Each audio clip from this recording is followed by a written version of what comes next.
पांचों पांडव तथा धृतराष्ट्र के 100 पुत्र जो कौरव कहलाते थे, हस्तिनापुर में साथ साथ रहने लगे। खेलकूद, हंसी मजाक सब में वे साथ ही रहते थे। शरीर बल में पांडु का पुत्र भीम सबसे बढ़कर था। खेलों में वह दुर्योधन और उसके भाइयों को खूब तंग किया करता। यद्यपि भीम मन में किसी से बैर नहीं रखता था और बचपन के जोश के कारण ही ऐसा करता था, फिर भी दुर्योधन तथा उसके भाइयों के मन में भीम के प्रति द्वेष भाव बढ़ने लगा। इधर सभी बालक उचित समय आने पर कृपाचार्य से अस्त्र विद्या के साथ साथ अन्य विद्याएं भी सीखने लगे।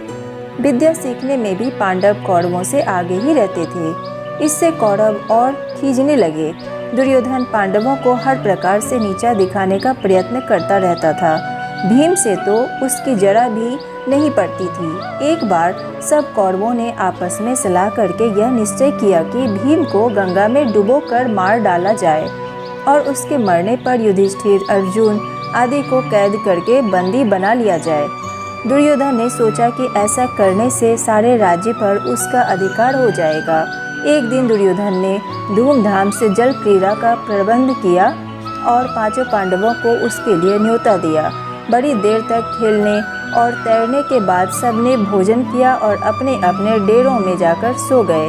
दुर्योधन ने छल से भीम के भोजन में विष मिला दिया था। सब लोग खूब खेले तैरे थे, सो थक थकाकर सो गए। भीम को भी विष के कारण गहरा नशा हो गया। वह डेरे पर भी ना पहुंच पाया और नशे में चूर होकर गंगा किनारे रेत में ही गिर गया। उसी हालत में दुर्योधन ने लताओं से उसके हाथ पैर बांधकर उसे गंगा में बहा दिया। लताओं से जकड़ा हुआ भीम का शरीर गंगा की धारा में बहता हुआ दूर निकल गया।